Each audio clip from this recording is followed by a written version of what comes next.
Hey guys, welcome back to Biscuits Total War. This is Biscuits giving you an online commentary for Rome Total War. Today we've got something new, a bit different, a bit peculiar for the channel. We have got a 2 versus 4. Now you might be thinking to yourself, Biscuits, well that's a bit unfair, 2 versus 4. Surely the team of 4 have got the upper advantage against the team of 2. And if you thought that, then you'd be very smart because you're very correct. It's going to be 2 versus 4. We have got Spartan Commander playing as the Blue Romans over here, and we've got Beast of Holland playing as the Senate, and they're going to be taking on these 4 players here that have challenged them to Rome Total War Online. Now the amount of money spent, Beast's army has spent 35,000 denarii, Spartan Commander's army is 35,000 denarii, so for the astute people out there, that's going to be a total of 70,000 denarii spent, and they're going to be going up against the Parthians, the Macedonians, the Greeks, and yet more Greeks. Each army, each player, 1, 2, 3, 4, has spent 31,000 denarii each. So it's practically the same that what each one of these players has spent. But at the end of the day, 4 times 31,000 denarii, that comes to 124,000 denarii. So we've got Team A over here. The Parthians, Macedonians, Greeks and Greeks, that's Team A. They have spent a total of 124,000 denarii, and they're going to be going up against Team B, which is Beast of Holland, Spartan Commander, and they've spent 70,000 denarii. So not only do they have the number supremacy, they've got the player supremacy, they've got the money supremacy, and they've also got 4 people commanding the armies rather than just 2. So what's going to be the key to this? The key to this is going to be teamwork. And you may think, oh, teamwork, who cares about teamwork? Well, if you play Rome Total War Online 31k, there's a lot of teamwork that goes into it. And it may look really easy, it may look really simple, but I can guarantee you it doesn't come overnight. It comes from after playing Rome Total War for probably too many hours. You start to get really good at teamwork and know exactly what your opponent's doing. So, opening gambit, what's going to happen? Well, Beast doesn't really give a shit. He's going to charge his army straight into this Parthian army. Parthians, infantry, absolutely rubbish. Parthia, the only thing they've got that's any good are these cataphracts. These cataphracts are going to be absolutely obliterated. And even my cat in the background, he can't wait to see what's going on. He's crying in the background. The Macedonians, they've got their pikes, they've got their Cretans, got their companion cav. Spartans and archers, and yet more Spartans and a few cheap cav units.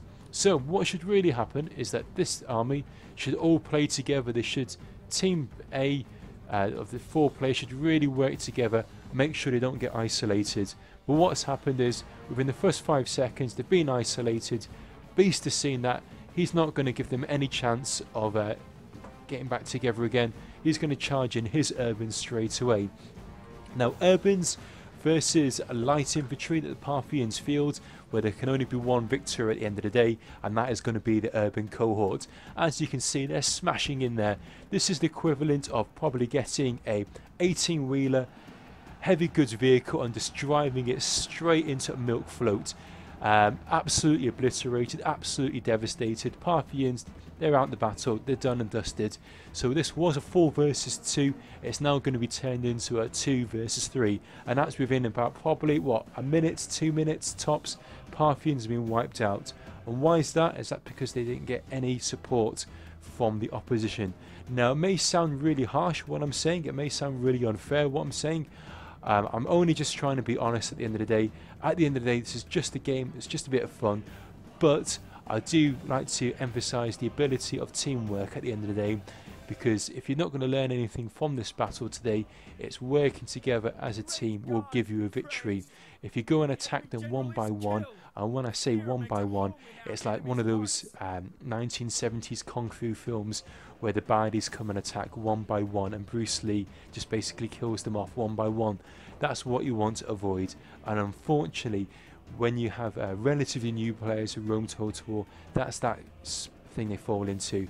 Potentially they could be too used to playing free-for-alls, or they might be just really new to the game. But if you're not new to the game and you're watching this and you're trying to pick up some advice, work together as a team. In a team battle you need to play as a team. Anyway, that's me ranting on a bit. Let's carry on. So we have got the Spartans are now matched up with the Macedonians. The Macedonians, what they've done, they've got those big gaps in their army. Now that is going to be really bad, because what's going to happen is the urban cohort can slip through the centre. But I can tell you the reason why that person's doing that. All of his concentration is going on to this side of the battlefield. He's trying to micromanage his units. He's trying to use his companion cav here, and he's trying to basically isolate and surround a couple of these units. But it's not going to work at the end of the day. He needs to be using his pikes in conjunction with his companion cav. There's no way in hell that those companion cav can take on all of those Praetorian cav and all of those urbans. And as you can see, they've pretty much been mass routed. There's a couple of companion cav that has been left over, but they're not really going to do too much damage at the end of the day. And then the Greeks have got a few light cavalry units here. And what's going to happen, they're going to charge them straight into the back of these urbans. But let's have a look to see what happens. What happens when light cav goes into the back of a urban cohort? I'll tell you what happens. Nothing much happens to the urban cohort, but the light cav get absolutely smashed, and they're out the battlefield, they're routing, and they've gone. Oh, what have we seen here? We've got pigs. Who loves to bring pigs to a battle? I don't understand pigs. They're quite possibly the most useless unit in Rome Total War. You use them and they just instantaneously rout, but hey ho, it's a bit of entertainment at the end of the day. It's all a bit of fun, and I commend the Greeks for bringing the pigs, because it's not a unit that I often get to commentate on. So in the meantime, what's happening here? Beast is holding back these units. He's got his guys into Studo mode, he's got his guys into guard mode, and what's going to happen is that these pikes are going to try and cut through these units, but they're going to find it really, really tough. And because they're kind of spending ages doing that, it's going to mean that the Beast and Spartan Commander can now bring their infantry around the back and start to really surround these units and finish them all off. So let's have a look. Let's see, are they going to do that? Are they going to attack these units in the rear, finish them off one by one? Well, they should be doing that any time now. Maybe they're just toying, playing with their food at the moment, but these units should go and attack. God, why is he taking so long? Why is Titan's Hippodrome just standing there? Oh, he's decided not to attack with his cav. Maybe he felt sorry for these Macedonian pikes. So is he going to attack now? Yep, he's going in for an attack. There we go. So we've got one route, two routes, three routes. Can we make it a fourth route? I'm pretty sure we can. Come on, this guy should rout any time now. And they're wavering, and they've routed. So these Macedonians are nearly out of it. And any more Macedonians left? I don't think so. Let's have a look. These Macedonians, 2 units left there. There's a 4th unit there. So what's going to happen now is that the good old tactic is going to start. Now, if you cast your memory back a couple of weeks ago, or maybe a week ago, we had the ultimate new box. And again, I don't like the term new box because it sounds poor, because it can be a valid tactic at the end of the day. And to be honest, you're about to see another new box anytime now. You know why? Because the opposition have just got pike units. And to be honest, it's a decent tactic because the Romans have got no archers, so they can't shoot the backs. A lot of their pila has been used up trying to attack those Macedonians. So to be honest, if I was one of these Greek players, I'd be saying let's box up, let's noob up, let's get a really tight box, because I'm sure we might be able to sneak in a cheeky little victory if we can do that. So let's just put this onto triple speed for a few moments, see what's going on. A few of these units are trying to mop up a few little kills, but maybe the Greek player here hasn't realised yet. Maybe still umming and ahhing about getting into a new box. But I think this Greek player here, this guy Hassas or Hassara, has decided to do that. So let's have a look, see what he's going to do. He's going to get his guys into a bit of a nice L shape here. That's kind of half of the job. But it's not a true box. He wants to really get his guys into a proper box. Still moving his guys fairly slowly. This guy is going to... I don't know what he was thinking, if he thought he could maybe single-handedly take on these guys. But I think any time now he's going to realise the light bulb's going to go, and he's going to think, right, let's go and make that new box. So let's have a look. What's going to happen? What's going to happen? Is he going to do that? Is he going to do that? Is he going to do it? Not yet. Not yet. Come on. Into the box. Create a new box. We're nearly there. We've nearly created it. It's so close, but yet so far. I want to make a nice big box. Get rid of these archers. These archers aren't going to do anything. Put these guys into tight formation. Turn off skirmish mode. Put on guard mode. And do not waste your archer fire just shooting in front of these guys. You want to make sure that you use these units correctly and shoot the cav. Shoot the cav, get them exhausted, get them tired, knock them out of the battle. Do not waste your archer fire on these units. So they're creating the box. It's getting there. It's still nothing to shout about at the moment. This player should really join in here because the new box is now being created. Well, I say box is more of a rectangle, or there we go. Nice little movements going on here. Now this guy should, I don't know what he's doing, what he's thinking. This is what I'm talking about. This is, you know, teamwork. Work together as a team. If you can see that your opponent's doing that, don't think, you know what, I'm going to be brave and stand outside. Go and support. Go and get your guys in that box. Move them into the box and you might be safe. But if you're going to stand there, Beast is just going to throw all of his peeler into these units and whittle them down to nearly nothing. So I think Beast has seen that. So what he's going to do is probably, if he was smart, move some of his guys in here to try and intercept these Spartans and prevent these Spartans from getting into his allies here. So we're still waiting. We're still kind of biding time. And yet the Cretan archers are still shooting the fronts of these guys. They're not going to do any damage at all at the end of the day. And Beast has now moved into his infantry. He's managed to isolate these Spartans. And let's just put this onto triple speed for a few moments to see what happens. These Spartans are going to get isolated. Once the Spartans are isolated and surrounded, they're going to rout. Once one of these units starts to rout, they're going to die. Or once they're dead, they're now going to be finished. So, what's happened now? We have basically started off with a 4 versus 2. It's now going to end in a 2 versus 1. Now, the opposition, let's see the opposition, Team A with the 2 Greek factions, the Macedonians and the Parthians, had the advantage to try and take the battle to the Romans, try and encircle them, try and finish them off, and then they would have won. But what's happened is the new box has been unleashed, and effectively what you're going to see now is a bit of a killing spree. It's going to be really tricky though. It's still not over. It's still going to be really tight on the Romans because the Romans have got to try and punch through these units here, and it's not going to be easy at all because unlike on the previous new box that I put onto my channel, we had one player using the Macedonians and they were able to absolutely shred all of these Spartans. But what's going to happen now, it's going to be peeler, it's going to be chucked into these guys and they will do a bit of damage, but at the end of the day these Spartans are gold, if not gold and 1 experience chevron. They've also got 2 hit points, so they're going to be hard as nails. It's going to be like trying to, I don't know, but I can't think of a decent analogy off the top of my head, but it ain't going to be easy, that's for sure. So here we go. They're going to throw their peeler, done a bit of damage but not a lot of damage. It's all going to be down to seeing if these urbans can now break through, maybe get into Studo and try and launch their way through these units. That's what's going to be the clinch. If they can try and do that, then they might just win. So we'll put this into triple speed and you can see this in, well, it's not slow motion but in fast motion, if that is even such a word.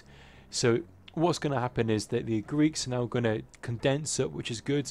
They're going to make sure their lines are double thick. Now what they want to do is to make sure they've got at least, if I get my cursor, 2 lines deep of Spartans. The reason being, if they don't do that, what can happen is that the Romans can go into Studo, press guard mode, and then they can actually move their pike units through the phalanx. If you're not sure what I mean, go check out some of my other videos. I've got some tactics and tips videos and actually shows you how to pull off this maneuver, but it's only going to work if the if the pike units are 1 unit deep. So in other words, if they've got like 2 units deep, like this one, like 1 row, 2 rows, these urbans aren't going to be able to cut through. They can do a good job, but they can try their best to cut through, but fundamentally they're not going to be able to actually punch straight into the centre. So what's going to happen now? In comes the Romans. They're trying to attack in every single position. What should really happen now at this stage is that the Greek player should be frantically pressing backspace, backspace, backspace, backspace. That's going to make sure that his pikes go down, because if his pikes are up, that's going to mean that he's going to be using his ult attack. If he uses his ult attack, then the Urbans are certainly going to smash these Spartans to bits. So make sure the pikes are down. And then once these Urbans start to get tired, take your guys off guard mode and aggressively punch forward, because with your pikes down, with the Spartans, without your guard mode on, you're going to munch up these Urbans like there's no tomorrow. So it's still pretty tight at the moment, as you can see. What's happened, they're frantically trying to punch up through a hole. They're trying to move the Urbans straight through. But I think what's going to happen is that these cav units, this is what's going to be the striking power. They're now fresh. If they can time a decent cav strike, and if they can just cut a hole through one of these Spartan lines, then that's going to swing the victory from the Romans to the Spartans. Because you can see the Romans are starting to rout. You know, they can't punch through this hole, because at the end of the day the pikes are down. But what you'll notice, a few of these Spartans have now lifted up their pikes. They've gone into the ult attack. In comes one cav unit, boom, and in comes a second cav unit. Perfect charge by Spartan Commander. That has now absolutely cut a hole through that box unit, and that's now caused all of these units to rout, and it's caused all of the Spartans to be cut up, and that's been a GG. So that was really well played, Spartan Commander, really well played, the Beast of Holland. They certainly played really, really well. Now, if you guys are stuck with me for the last video that I put up a couple of weeks ago, I put up a video where we had Cleomedes of the Greek clan who'd gotten 3,100 kills, and that was records. That's a really good amount of kills. But you have seen something a bit special today. I haven't told you yet, but I think you're about to see a world record for the amount of kills in this type of battle. So let's see, wait for that score count to clock up. Any time now it should be up. We'll just wait for the last of these units just to be finished off. A few more cheeky little kills for Spartan Commander to get. And there we go. Clear victory. Titan's Beast or Titan's Hippodrome or Hipperone. 4,089 kills. Now that is pretty impressive. If you can try and beat that, let me know at the end of the day. This is large scale 31k rules on the grassy flatlands. Try and beat 4,089 kills. If you can, give me the replay. I'll stick it up on the channel, or I'll put a little commentary to it. So guys, if you enjoyed this bit of entertainment, again, it's a bit of fun. Please, please, please take it with a pinch of salt. I'm not trying to wind anybody up. I'm not trying to be aggressive. I'm not trying to undermine anybody. I'm just trying to have a bit of fun at the end of the day. If you like Rome Total War, if you like my channel, please show your support for the video. Please leave a little comment, please like, and please subscribe, and also please pass on these videos, share these videos if you do have your own YouTube channel. Talking of YouTube channels, both Spartan Commander and Titan's Beast have their own channel, so if you do get a few moments, do go and check them out. If you do like Rome Total War, they do some cracking commentaries. Anyway, that's enough of me rambling on. Thank you so much for your time, thank you so much for watching the video. I'll catch you guys soon, and let me know what you think. This is Biscuits signing off, wishing you as always the best. Okay, bye now.